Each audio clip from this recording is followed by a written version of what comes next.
and welcome to my non-existent podcast with one episode.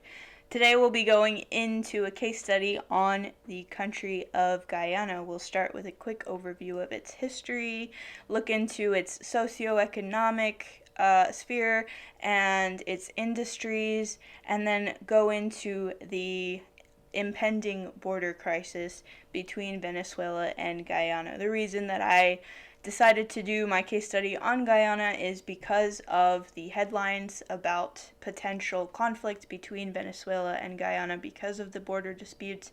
But as I continued to study the country, I realized that it presented a really unique profile, and so I'm excited to share with you guys what I learned from my research. As a disclaimer, I am not a professional. This is purely based on many hard hours of research, but I myself am not an expert. So let's dive in. To put it into perspective, Guyana is a small state. It is 83,000 square miles, which is just under the size of the UK, which is 94,000 square miles. For a South American nation, it is one of the smaller, but compared to the Caribbean, which it is considered to be a part of, it is a much bigger nation. Guyana, although it is geographically a part of South America, considers itself Caribbean.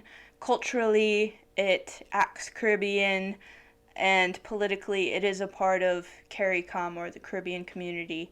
I grew up in the Caribbean, and there were lots of Guyanese people who lived in the country of Antigua and Barbuda, where I grew up, and some of my classmates were from Guyana. Two of my favorite teachers of all time were from Guyana, and so we consider it a very Caribbean nation, although it is a part of South America. And a lot of this has to do with the historical similarities that we see between Guyana and the Caribbean. Guyana is English speaking, as opposed to most of the rest of South America, which speaks Spanish, and then Portuguese with Brazil. So as I said, Guyana is just under the size of the UK. However, its population comes in at roughly 815,000 people, which is less than the population of Fiji, which is a tenth of its size. 85% of Guyana is forest land, very dense jungle, and most of its population lives near the capital, Georgetown, on the coast. Guyana means the land of water, and Guyana is beautiful. It has many rivers and waterfalls, and it is just a very green paradise. So let's start with a history of the indigenous peoples of Guyana, called the Amerindians. So the two primary indigenous groups that were found in Guyana were the Arawaks, who lived mostly on the coast, and the Caribs, who lived mostly in the internal area of Guyana.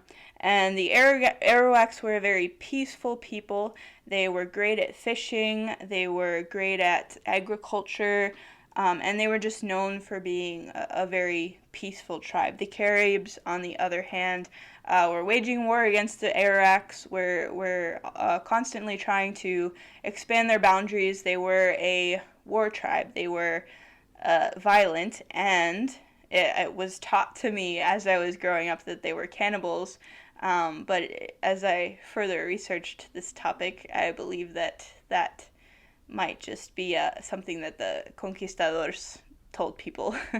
The conquistadors definitely had a more difficult time with the Caribs than they did with the Arawaks. So when Guyana was first landed on by the Spaniards after the New World was discovered by Christopher Columbus, they left it for several years, and they more focused on the other Caribbean nations that were a bit easier to populate because of the more peaceful tribes found, and because there was not so much of a dense forest area.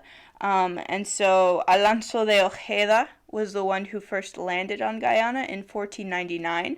but the first colony was not established until 1616, and this was a Dutch colony settled primarily as a trading post. And then in the early 1600s, after 1616, the Dutch West India Company began to establish colonies around the coast of Guyana, and then started to establish sugarcane and tobacco plantations. As most listening to this podcast know, the story in the Caribbean and the colonized world typically goes, unfortunately, the indigenous peoples were enslaved, they were used for labor, and they died out because of an intolerance to the diseases that the Europeans brought over, and so there was a lack of labor, which resulted in the African slave trade, which continued for many years to come. In 1815, the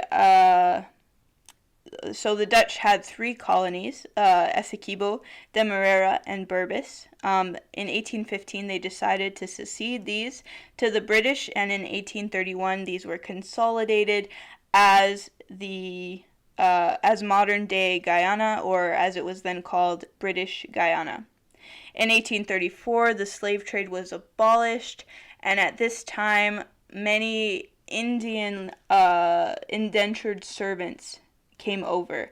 I have one statistic for you guys, which is that between the years of 1838 and 1917, a total of 238,960 Indian immigrants came over, which is a large amount compared to the next largest number of immigrants at 31,628. Just a quick note, one of the biggest slave rebellions during the Guyana's history happened in 1763. This was the Berbice Slave Rebellion, and it was led by Coffege. And what he offered to his Dutch government, I don't want to say leadership because I don't think he really acknowledged their leadership, was that there be two governments, one a black self-governing government and one a Dutch government. His rebellion was very large in scale. He got many slaves from many plantations to participate. He had Maroons participating, which were essentially runaway slaves that had gone into the depths of the jungle and formed their own autonomous communities, and he even had some dissenting white soldiers on his side. Unfortunately, there couldn't be this sort of image of a slave rebellion succeeding, and so the other imperial powers had an interest in helping the Dutch out and in suppressing this rebellion. But this was a very key rebellion during the history of Guyana. Alright, so throughout the history of Guyana until independence, you continue with this sort of system of the British exploiting their resources for themselves. You have this move from slavery to indentured labor, bringing in a high volume of East Indians who are still there to this day, and the ethnic population of Guyana is primarily Africans and East Indians today, and there's a big social divide because of that we'll get into in a little bit. But as we continue in history and as we have the two world wars, the British begin to realize that they are not going to be able to hold on to their colonies any longer. There is a heightened sense of nationalism that is developing. There is more of an international awareness, and with the formation of the United Nations, there's this idea of the rights to self-determinism, and so the British is starting to realize that the longer they hold on to their colonies, the more that they are isolating the opinions of the colonized, and the more that they are risking revolt, violent revolt. And so after World War II, England starts to tend towards a policy of decolonization. And I have a quote here that I want to read from an article entitled, "Was British Decolonized After 1945 a Voluntary Process?" It says, famously, Prime Minister Harold Macmillan declared during his tour of British Africa in 1960 that the wind of change is blowing through this continent, and whether we like it or not, this growth of national consciousness is a political factor. A political fact. And so we just see the British Empire sort of realizing that their time is over, and we have this tendency towards decolonization. There were a good number of colonies that kind of gained independence peacefully. The nation that I grew up in, Antigua and Barbuda, were kind of handed their independence by the British, not until 1981. But England started to just seek ways to start decolonizing its nations. Unfortunately, there were promises of decolonization that were delayed for a very long time, and this was the case with Guyana. And so, although it was a relatively peaceful process on the actual day of independence, there were uprisings that led up into when Guyana gained their independence on May 26, 1966.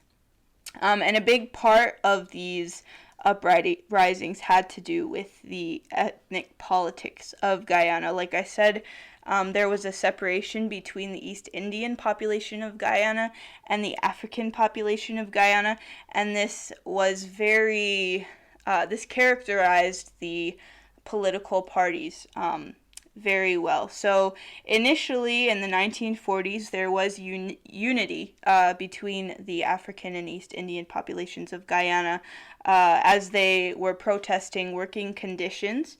And it was being found that although there was definitely inequality in a large measure for the African population, working conditions between the East Indians and the Africans were not that different. And so this was something that they united on and something that they fought for together. However, there was still evidence of mistrust, as there was a vote taken for whether full adult suffrage should be given, and the Africans actually voted against it because they were concerned that Guyana was tending towards becoming an Indian nation, and that this would give too much control to their Indian counterparts. And so in 1947, Cheddi Jagan, who was himself an East Indian and a very prominent political leader in the history of Guyana, won a seat in the Legislative Assembly with even support from both the African and the Indian sides, and he began what is today still known as the People's Progressive Party, which today tends towards the East Indian side of Guyana citizens. He worked in close connection with Forbes Burnham, who became chairman, and they worked together to fight anti-colonialism. Unfortunately, throughout their political careers together, the ethnic tensions just continued to create a greater and greater disparity between their political beliefs. And the U.S. sort of played a big part in agitating these. And so between the years of 1953 to 1961, the U.S. encouraged the British Army to heighten its presence in Guyana after the People's Progressive Party gained a victory. And the reason for this was because Cheddi Jagan was tended towards socialist policies, and the U.S. was worried that Guyana would become another Cuba, and so they were trying to do what they could to bring him out of power. And so as the years proceeded, there there were internal disagreements based on, for example, there was a tax that was placed on the African community that Chetty Jagan approved of. And this formed a great divide between the East India and African population. And so things like this began to create a divide. And then there is actually a report showing that the CIA sort of instigated or heightened the political divide and encouraged there to be riots. And so as the U.S. began to back Burnham, riots ensued. There was kind of a lot of chaos going on over a few years, even to the point of the political buildings being burnt down in 1962.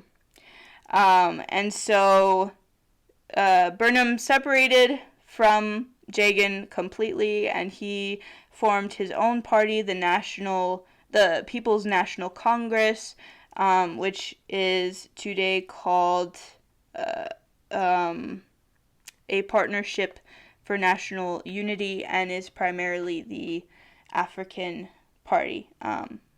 So it's a very present concern that is still going on.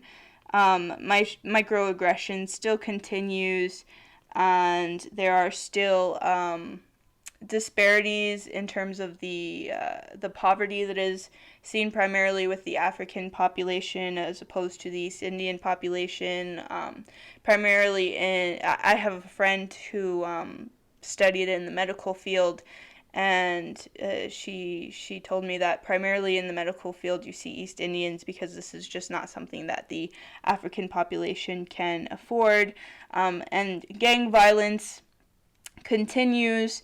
There was a big event a few years back. My friend's cousin was shot by a police, and because of this, a lot of the African population went and raided the East Indian stores. And the president of the nation, who was himself East Indian, proceeded to compensate the East Indian store owners, but the criticism is that he did nothing to console those who had suffered from the death of a loved one, and that this was sort of something that continued to happen. And so, although the rioting is not encouraged, it was sort of something that stemmed from microaggression that agitated it. So continuing from there, some hope is the Ethnic Relations Commission, which was formed by a constitutional amendment in 2000, which continues to report on policing, gang violence, and employment discrimination. Also, Granger was the former president of Guyana from 2015 to 2020, and he was very adamant on promoting positive change in Guyana, and he did much to abolish the avenues for drug trading, which was prominent in a corrupt government before him, and unfortunately now a corrupt government after him. In addition to this disparity between the African and Indian populations, there is also surviving a group of Amerindians, both coastal and internal. And many of the internal groups in Guyana have sort of kept a lot of their culture and grown kind of separate from the rest of Guyana, although as the years proceed, they continue to mix more and more with the majority of the population on the coast. And so there was an Amerindian Act of 1961 while the British was still ruling. But this act, although it focused on setting aside certain land for the Amerindians, had certain policies directed towards their welfare, did not consult them and presumed them to be uneducated and inferior, and try to implement programs that would teach them in a very specific style, and heavy criticism is placed on this act. There was another Amerindian Act in 2006 that seems to be looked upon a bit more favorably. This promoted proper governance for the Amerindian communities, promoted educational systems, artifact preservation, and also extended the land of the Amerindians. And very importantly, it established the National Toshaos Council. And a Toshao is a indigenous leader. And the purpose of the Toshao Council, as stated on its website, is to represent Guyana's indigenous peoples and to plan and develop policies, programs, and projects aimed at sustainable development, general welfare improvement, and the promotion of the rights of the indigenous people. Alright, so today, Guyana's president is Irfan Ali. He is the first Muslim head of state. Guyana was formerly very well known for its bauxite, although this has kind of decreased in the past decade. It is estimated to increase by a small increment over the next 2 years, but it is not as high as it used to be. But bauxite was discovered in Guyana in the late 1800s, and Guyana is now the 12th largest producer. 90% of its bauxite production, interestingly, is owned by Rusal, which is a Russian-based company, and 10% is owned by the government. And this is a tending away from a government policy that began in the 2000s, where the government focused on the privatization and democratization of its resources. And it tried to begin a plan that would spend towards its development. The problem with this plan is that it took revenue away from the educational and the healthcare system, and Guyana was not able to sustain this plan financially, but the government decided to continue to go with it anyways, and so Guyana began to take out many loans and became in debt, and its GDP decreased, and the plan it backfired. Fortunately, in 2015, oil was discovered off the coast of Guyana by ExxonMobil, and this skyrocketed Guyana's GDP. In fact, last year in 2022, with its GDP at 15.36, this is a growth of 57.8%, which was the largest in the entire world of that year. And so Guyana now sort of has a second chance to revamp itself. However, as we've seen with Venezuela, there is something called the resource curse. And so it's really going to be up to Guyana what they do with this new capability. So currently how it is set up is that the U.S.-based Chevron owns 30% of Guyana's oil production. Exxon, also U.S.-based, owns 45%, and China's CNOOC Limited owns 25%. And so Guyana is not continuing with the concept of privatization because I suppose it's found that this has failed, and because of that, the major power houses of the world own all of its resources. So we'll see how that works out for them. So also, Guyana is involved in the Chinese Belt and Road Initiative. Interestingly, Guyana is the first South American country to cooperate with China. They had a memorandum. They signed a memorandum of understanding with China in 2018 to begin infrastructure projects in Guyana. There is, of course, some corruption that may go with this. In one report that I watched, we saw like a Chinese official sort of verifying that all you have to do is get in good with the country's vice president, Bharat Jagdeo, and you can basically do whatever you want. And this was verified by my friend that the vice president does take a bit more jurisdiction than he probably should in terms of making decisions for the country. And so we'll see where that goes also. And so when it comes to the so-called resource curse, you could compare Guyana to, you can't compare them yet, but in the future we'll see if they're comparable to Venezuela or if they more take the route of Norway, which also found a rich supply of oil, but implemented a plan that sort of kept it from spending these resources, instead decided to invest them in other countries, so that when the oil ran out, they would still have enough funds. And so Guyana seems to be tending towards the Norway way, with their sovereign wealth fund, to try to guard inflation rates as their currency becomes more and more in demand from their rising export of oil. And in a statement, the president of Guyana said that his natural resource fund would be independent from the government arm, so the government can't just draw from these funds as it pleases. And he also has a plan that infrastructure not be done in a way that is fanciful, as he said. And so he's trying to strike this balance between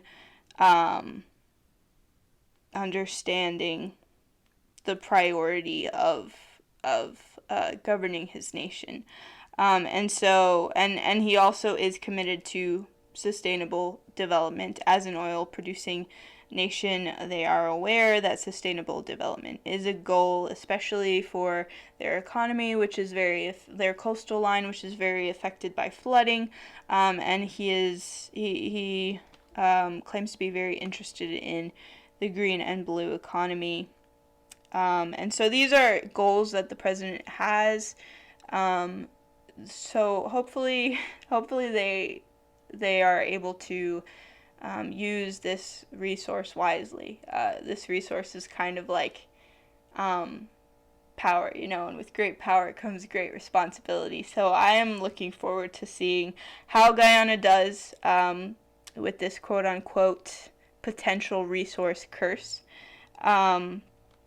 But they are relying heavily on other countries to sort of honor their commitments to Guyana, and in connection with that, there has actually been a recent court ruling in May by the courts in Guyana that Exxon has not provided sufficient insurance that it would cover for any potential risks of drilling oil. It did not sufficiently ensure environmental protection, according to the court. But the Environmental Protection Agency branch of the government has actually appealed to have this charge removed. And they are standing with Exxon on this and saying that Exxon has provided sufficient insurance. And so the government stands with Exxon. So it's very interesting. We'll get into the border dispute now, which is a huge topic in the news. You've probably heard about it. So real quick history. In 1835, under British rule, the British commissioned a surveyor to go and draw up the border lines of British Guyana, because when it had been seceded by the Dutch, the borders had not really been defined. And so this was called the Schomburg Line, after the man who surveyed the land. When there was discovery of gold, the British sort of pushed beyond the Schomburg Line discreetly and began to mine for the gold. But in 1876, Venezuela started appealing for arbitration because it disputed these borders, and it continued to appeal for arbitration until finally in 1899 there was a gathering of American officials, British officials, and Russian lawyers in what resulted in the Paris Arbitration Agreement. Um, Unfortunately, this agreement just decided that the British had to stick to the Schomburg line, and Venezuela gave up the fight and sort of just went with it until they opened the letter of a junior lawyer who had attended the arbitration and asked that the letter not be opened until his death in 1949. And so once he passed, they opened the letter and they found him telling them that the Paris Arbitration Agreement had been unfairly biased towards the British because the Russians and the British allegedly had some sort of agreement. And so in 1962, Venezuela nullifies the Paris Arbitration Agreement, or at least it nullifies its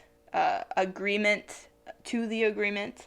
And in 1966, the Geneva Agreement is signed. And this is basically an agreement that outlays the procedures that need to take place for Guyana and Venezuela to come to a final decision on where the border is. Unfortunately, they cannot agree on this thing for years and years and years, and so it comes back to the United Nations, and the Secretary General decides to move it to Good Offices process, which is basically mediation that encourages negotiation. Negotiation is not going successfully, and so Guyana brings the border dispute to the International Court of Justice in 2018, but Venezuela boycotts this meeting. And then in April of this year, the International Court of Justice finally says that it has the jurisdiction to rule on where the border should be. So December 3rd of this month, the Venezuelan government puts out a referendum asking its people whether it accepts or rejects the Paris Arbitration Agreement, whether it believes that the Geneva Agreement is the only way that this border can be settled, whether it believes that the ICJ has jurisdiction to rule on the border dispute, whether Guyana has the right to set sea delimitations, and whether or not they should create a new border, including the Essequibo area that now belongs to Guyana, and take on all of the people who live within that area as citizens. And resoundingly, the reply of the people was, no, the ICJ doesn't have the right. Yes, we should take this territory. It's ours. And so this is where we're at today. And I believe, as I mentioned in the beginning of the podcast, Guyana and Brazil also and Venezuela are beefing up their border patrols. And Venezuela actually is said to have a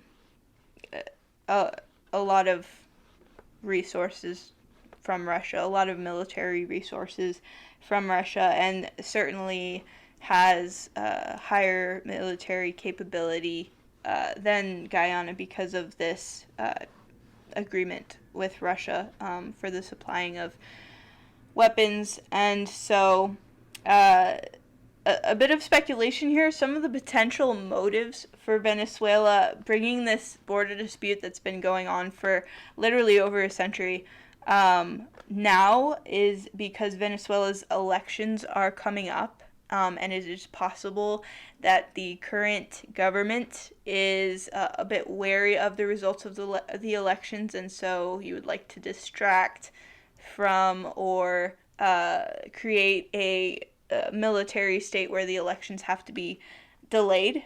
These elections would come up in March 2024. Another speculation is that Russia is encouraging Venezuela to bring up the border dispute right now in order to distract Western attention. And then another question is Brazil going to support Venezuela or not? Venezuela and Brazil are allies. They seem to be allies in this situation.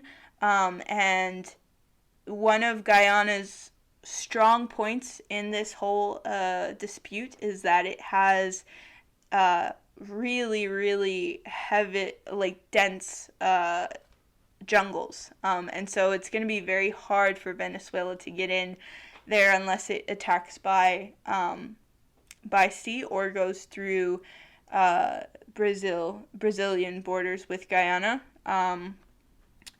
And so one of the questions is Brazil going to help Venezuela out or not? In terms of Guyana's ability to defend itself outside of just Mother Nature, Guyana is currently a British Commonwealth, and the U.S., as stated before, owns a lot of Guyana's resources. And also, recently Guyana has signed a memorandum of understanding with the U.S. Export-Import Bank, securing funds for their development and also fostering relationship with the U.S. President Ali said about this recent agreement. In this development phase of our country, we want to see greater U.S. participation, not only from the government, but from the private sector. One of the inhibitive factors has always been the ease of access to financing and the barriers to financing. This MOU is the single most important signature not only for Guyana but for the region. The United States, through the Exim Bank, is serious about its commitment to the CARICOM region. So the president believes that the U.S. is on his side. He's pretty adamant about that in all of his interviews. So I'd be interested to know what you guys think about this. Obviously, I'm recording this podcast now, and this is a very, very, very current issue. So perhaps things have already happened that would answer these questions. But one potential thing that a struggle like this could do is it could unite the country. And as I talked about extensively, cultural ethnic division is a big thing in Guyana. So perhaps that is something positive that could come out of all of this. So that's it for my case study on Guyana. A few questions to leave with you are, what do you believe Brazil's position in this border dispute will be? What do you believe the U.S., China, the British Commonwealth, and Russia's positioning in this dispute will be? And no offense to small states, but do you believe that the smallness of Guyana could potentially be a reason for the U.S. and other world powers to sort of keep their hands off of the situation?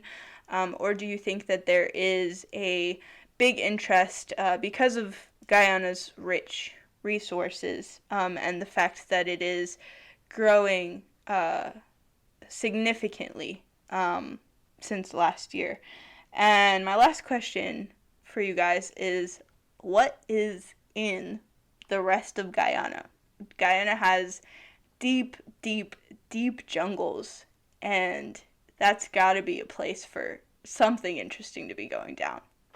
So I'll leave you guys to think about that. Thanks so much for listening.